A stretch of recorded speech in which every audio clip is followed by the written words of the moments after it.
Nice World videos. It's Sunday morning, 10 o'clock. Going to give you the latest news, what's been going on here in Spain this week. And yeah, we've had a lot happening.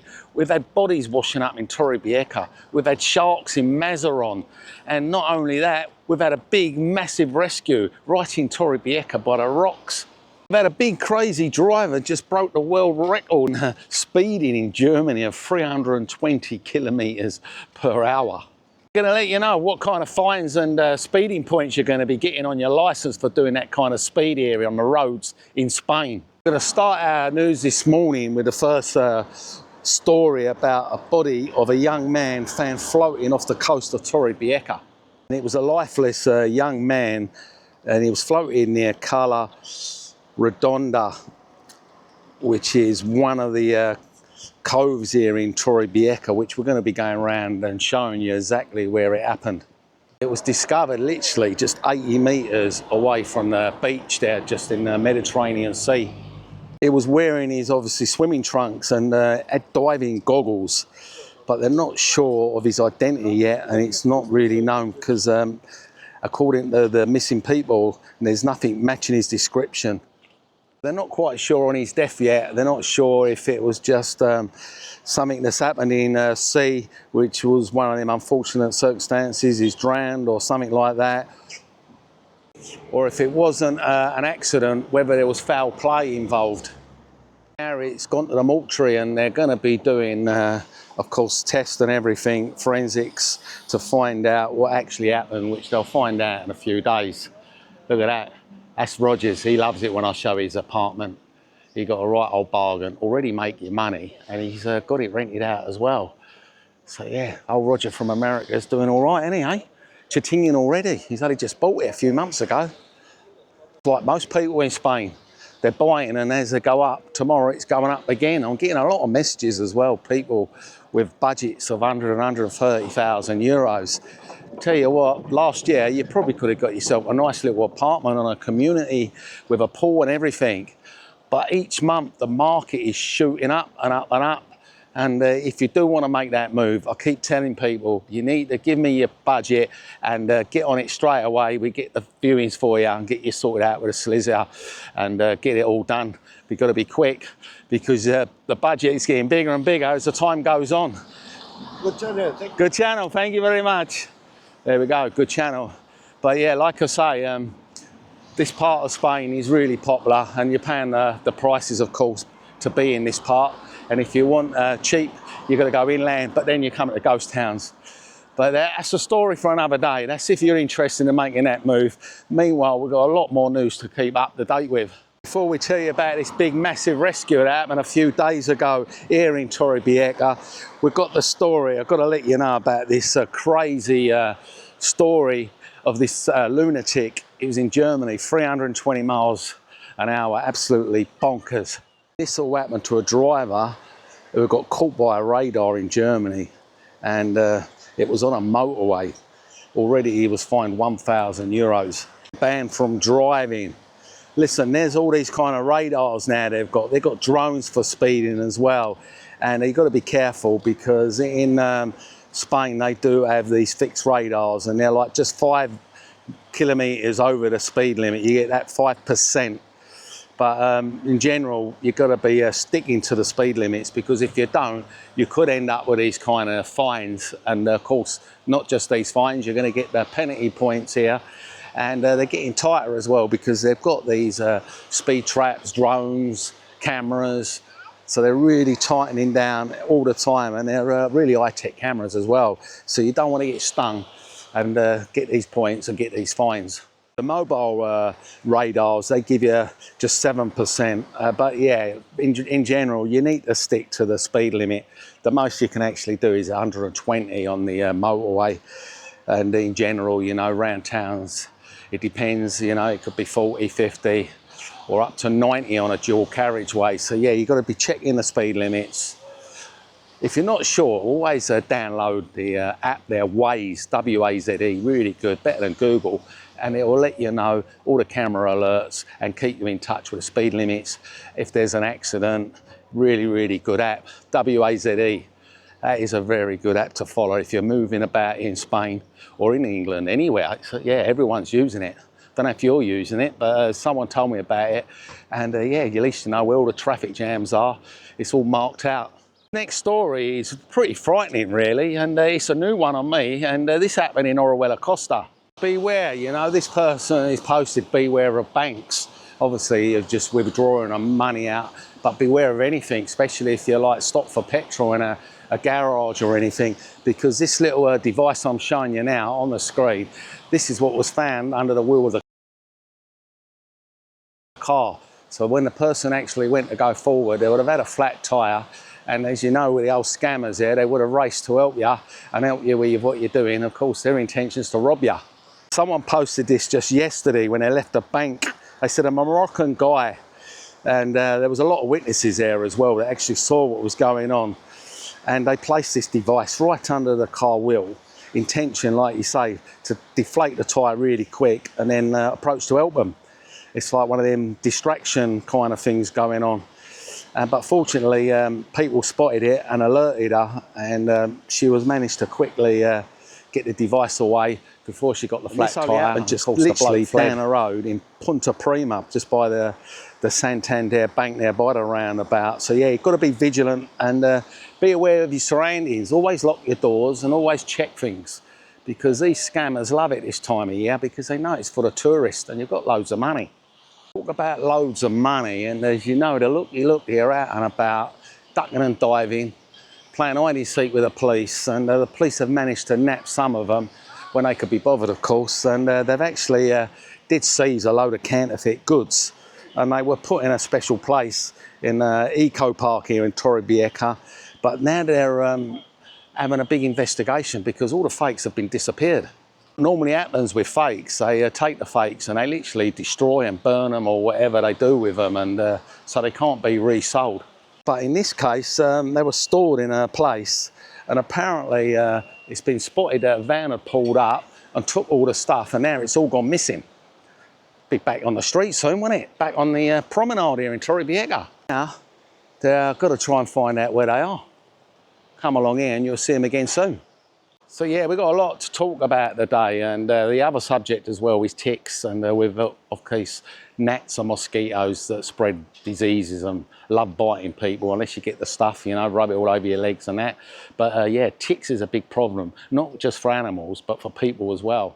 The government here in Spain are trying to address the problem, and again, this is where you're going to get your ticks, of course, when you go in these forests or long grass, wooded areas, parks even, you know, your animals get it, as you know, they get little ticks. You can buy the collars, you can inject them with a liquid and deter them from getting it, but there is a problem, and they're saying if for human beings as well, with the old Lyme disease and everything, you need to take precautionary measures, and what they're warning you about is saying when you go out to avoid tick bites, as possible, recommend that you wear light colouring clothing where you can see the ticks easily, and also long trousers that are tucked into your socks, and long sleeves, and a nice hat, and a proper t-shirt without a clothing. Wow, you're going to look stupid, ain't you, walking about like that in 35 degrees, but that is what they're recommending, because the ticks seem to be a big problem, mainly in the summer. And the other things they're telling you, you know, when you're walking along in these paths and wooded areas, walk along the trails, you know, not too close to the wooded area, and avoid touching any kind of livestock animal. And yeah, you've got to check for ticks on people, pets, several other things as well, like pay attention to these parts of the body where the skin is thinner and the blood flow is usually greater. Well, the old mosquitoes seem to find that part very, very easy. But they're saying you've got to look out for the parts of the body which is around the groin, armpits, head, back of the ears, elbows and knees. And they're the main areas where, you know, they tend to like. So yeah, ticks. I mean, I know when my dog got a tick, wow, they're just like so irritable, and you've got to be careful. You've got to make sure if you do pull them out, you've got the special tool, because if you don't pull it out completely and the rest of it's in there, yeah, it's pretty dangerous. We've got more stories, and yeah, not quite here in Spain, but it's in Ibiza. And as you know, holiday season, everyone's out and about enjoying themselves, but some people just don't want to pay for their hotels. and it's an hotel in San Antonio. We've actually done a videos there, really nice. If you want to check out San Antonio in Ibiza and all the areas there, really buzzing. Of course, it's very party island, but it is okay for all ages depending where you stay. But this Senegalese man, he actually checked into an hotel there, and he was about to leave without paying.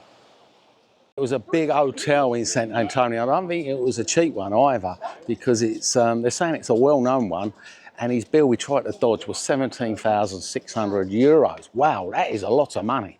I caught him up with him literally last week, but this all happened in June. And yeah, he was coming for a nice little free stay in Ibiza and intending to have a free holiday by the sounds of things. But the National Police did launch an investigation into his few weeks he did have in Ibiza. He was making payments from the bank, but they were all getting kind of rebanded back. And I think this is when it all flagged up, but it'd already gone. That's when the hotel notified the fraud squad in Spain, and that's when they launched the investigation. All fake documents and everything they had actually found in this hotel where he was staying. He didn't even take his dodgy documents with him. But yeah, he's been caught. 17,600. Wow, he had a good holiday, didn't he? Now he's going to have to pay time in a different kind of hotel, like a prison block. Absolutely banging here at the moment, isn't it? But yeah, even though it's really busy, I've spoken to quite a few people, and even had speaking to people that actually know people in the old big supermarket at Carrefour. They said even though it's busy, but it's not busier than it has been normally. I mean, this time of year, it's normally absolutely rammo. It seems like a lot of people are either choosing different places, or the weather's really good where they are, or it's because the flights, and it has been reported, everything's just shot up. The flights are no longer cheap anymore, so the cheap deals are good. Unless you've got banker mum and dad who's got a property here in Spain, you're literally going to cost you a few quid to come here and have an holiday, and that seems what's happened. You've probably got majority of people coming down from Spain, Madrid, like top half there, or Barcelona, and yeah, with the kids and having a little holiday home here, and people that have got property here, and the odd tourists. But yeah, it does seem busy, but it has been more busier than April. I mean, April was absolutely chock-a-block. But yeah, it does seem like it is busy to you and me, but I know that out on the roads and streets, you know, it is not as busy as normal, that's for sure. Even though the petrol price now has plummeted to the lowest price it's been since 2022, which literally was it about the time of the old Ukrainian war. And the whole conflict, of course, going on in Israel. But according to the EU, the old bulletin that was published, they're saying it's now €6.40 cheaper than a year ago. Oh, I've seen it come down, but you have to shop around because each petrol garage will charge their own prices. Don't know what one you use, but it was one that was called Playa, orange one, which I found is the cheapest. They've just changed their name, same colour signing and everything. But yeah, the Carrefours and all that, the supermarkets, they're not really cheap. Same as the Repsol garages, they're not cheap either. And yeah, that Russian invasion of Ukraine didn't really help because, as you know, it went soaring up and up and up. And yeah, now they're saying that petrol has dropped 23.4% and the diesel is 24.6%. The good thing is, when it was silly prices, the government actually dropped the price here for us in Spain, and we actually got even a more reduction. So yeah, we actually got a discount of 20% on what we were paying at the pumps.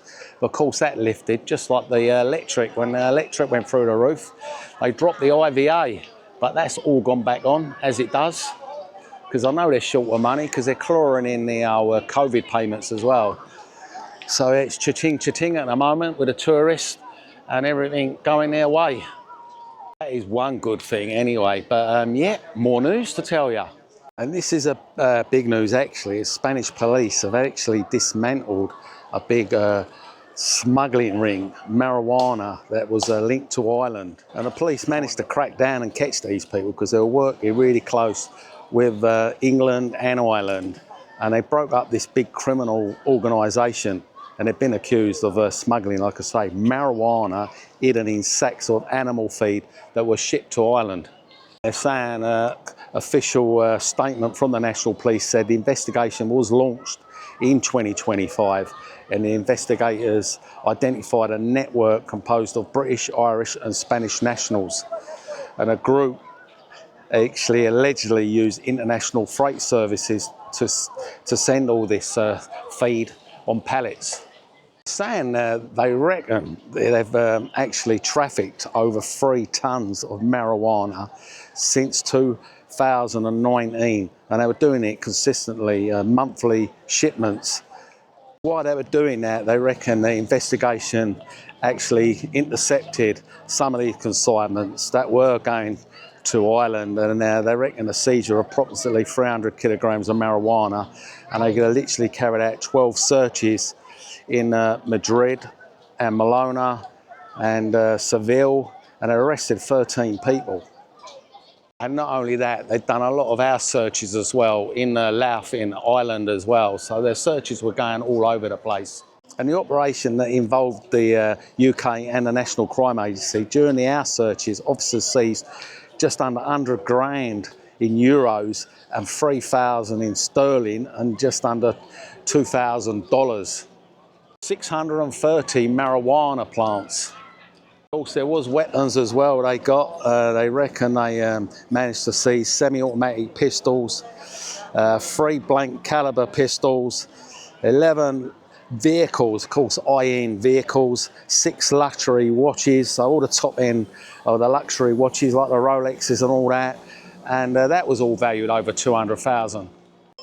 And also the police statement says that they movable and immovable property and financial assets worth over 2 million euros that were actually seized in the whole operation. You know where they got all this drugs from and everything? Of course, the nearest crossing, of course, just over there in Morocco, that literally have links to Latin America. So the police have been busy again here in Spain. That's all you're hearing about, these big drug criminal gangs getting caught. But yeah, we've got another strange story as well, especially if you're in Mazaron, further down the coast down south. You'd have had a shock because there was a shark scene on the shore of Mazaron.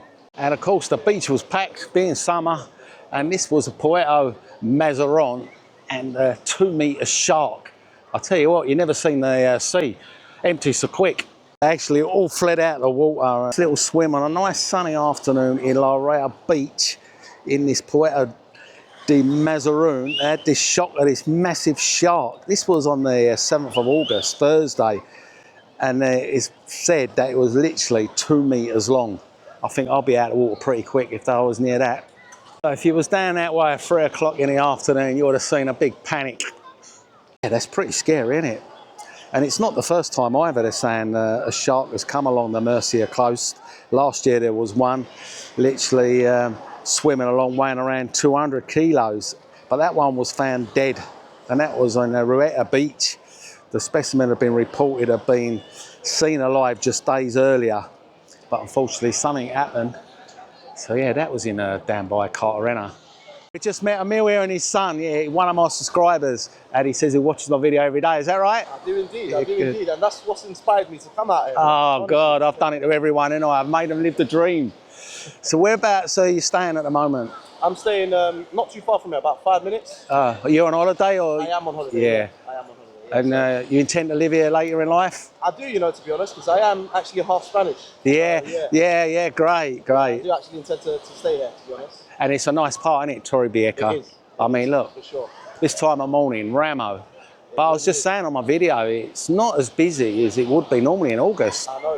But I think it's the flights and everything that's pushed people away this year. And of course, England's got good weather and other countries getting this heat wave. So there isn't a reason for them to kind of leave. Yeah, exactly. Why would you pay fortunes for the sun? I agree. But there's only going to last a week, not 340 days. True. Yeah. I was here. Yeah. It's constant. Enjoy your day. Likewise, Thanks. mate. Have a good one. See you later. Yeah. That is Emil. Wants to live here one day. Don't blame him. Most people do. Inspired by my videos. And yeah, I'm the blame for it, innit? Bringing them to paradise. Of course, we do have a little problem down in the Orihuela Costa. There's people that do follow the channel, do see that a bit of demonstration going on against the council. about the out of control bins not being empty and the waste. But it's not just Torrevieja Costa. I'm hearing reports all over Murcia, all parts of Spain. I don't know if the council is cutting back on these services, but they have been mentioning lately, the Torrevieja Costa, they've got a big drive to fill in the potholes, and they've replaced a lot of bins, and a lot more new bins have arrived, so we've got new bins, and also they've just splashed out a 1.2 million investment on these trucks. So where people are complaining the bins are not getting emptied regular and all that baloney, but they've got these new trucks and they can actually take double. So they'll be able to make sure they'll be able to clear all the waste this time and not just part of it. When I first come here, we was getting the bins emptied at 12 o'clock midday and 12 o'clock at night. And people were saying in some areas they're not just getting empty. Of course, this time of year, tourists, people are buying things for their apartment, more people are here, the bins are more busy than normal and you're getting all kind of things dumped. The Moroccans pick the best and make a mess of the rest. But yeah, that is most parts of Spain, of course. But if you're on the coast, you're going to have this kind of problem with the bins, everything dumped. But they're all moaning about the rats and all this. Yeah, we do get all that going on here in Spain, and the smell and the diseases. So hopefully these new bins and the new waste management they've just spent will sort the problem out, and it'll tidy up the coast a bit better. We've had a lot more dramas going on here as well in Spain. As I mentioned, the big rescue that happened literally just over there last week. And yeah, big dramatic rescue as well. Before I tell you about this tense rescue that was done on Friday morning and show you the video, this famous Juana Precio seafront where the 35-year-old Belgian became trapped between massive rocks in the nice little pools just over there. He was literally trapped for 2.5 hours before they actually rescued him. And as you can see, the firefighters and the brigade and all the specialist services are doing their really best to lift all the rocks and to get him out of this little crevice. And they were really heavy rocks, of course, couldn't be lifted manually. So yeah, 2.5 hours stuck in the rocks. There were lots of multiple trucks that were involved in the rescue as well, because these were big, as you can see, big boulders, and he was literally trapped. They even had an aerial ladder as well responding, but yeah, lack of a proper angle to lift the rocks, that was the big problem. That's why it was a big joint operation and a crane was involved as well. Yeah, life-saving operation. Though he was shaken and he did have some minor scrapes and that, he literally just come out unscathed, really, with any kind of serious injury. He was given oxygen as well, provided while they were doing this rescue. But they were saying here in Spain, they're reminding people and all the visitors as well how dangerous it can be, and not really for climbing on. Stick to the beach, really. I mean, you've got the sand. Why would you want to risk your life on these rocks? We had a story of a bloke last week. He was on the rocks trying to rescue his daughters, and before he knew it, the waves crushed him against the rock. He had a serious injury. So yeah, two similar things that have happened in literally a week. And the next story, of course, was a big shooting here. Yeah, we keep talking about it, but we keep getting more updates on it. It did happen last week here in Torrevieja city, right on the junction there of Calle Luca and Juan Mateo, and it was a young Turkish man, part of a gang war, of course. But the latest news is that this person was Kana Cooper, aged 21, who actually fell to the pavement after being shot in broad daylight. And they're saying it was a planned execution. Of course, gang wars there, that's what they're saying, a revenge attack, settle scores. The gang members they caught were aged 23, 30 and 35. The Lost Capers. Yeah, they all have their own names, don't they, these gangs? So yeah, the Lost Capers have come to settle a score. It was a stolen car they used, and it had been stolen from France in July 27th. So they've brought it over from France, cloned the number plate, and yeah, loaded themselves up with a load of ammo, which they actually got found with ammunition and all sorts. And they reckon it was a good, brave rescue as well by the police, chasing people who were armed before more police arrived. But they did catch all three involved. Good thing is the police never give up and they chased them. But while they were chasing them, they were throwing out all the ammo out the windows. Even though when they did stop the car, they did find one pistol on one of the people they arrested, as well as the other two. But they're all saying this shooting was related to something that happened a week earlier in a car park in Estepona. And apparently the linking it as a big organised drug crime gang. And the National Police in Malaga, which is investigating to check if both are related, which they definitely think it is. Saying Estepona is now working in coordination with the law enforcement agencies in France, Germany and Netherlands, where the suspects are said to have had resided of committing in crimes in the past. So they're all in police custody at the moment, a refused bail. So we'll find out what else happens with this story. So that is what's been going on this week on the Costa Blanca, Murcia in Spain. A lot happening, isn't it, eh? Speeding drivers and shootings, sharks. Let us know what you think about today's subject, and if you've missed any of our news, I'll post up the latest news we've been posting, of course. Big thank you to the subscribers, of course, the channel members, and the new person that joined, of course, the G's joined yesterday, and Baycast. Yeah, thank you for all the members and subscribers and all the people who have been buying me coffees. So it's hasta luego, and make sure you do check out the latest news just up there.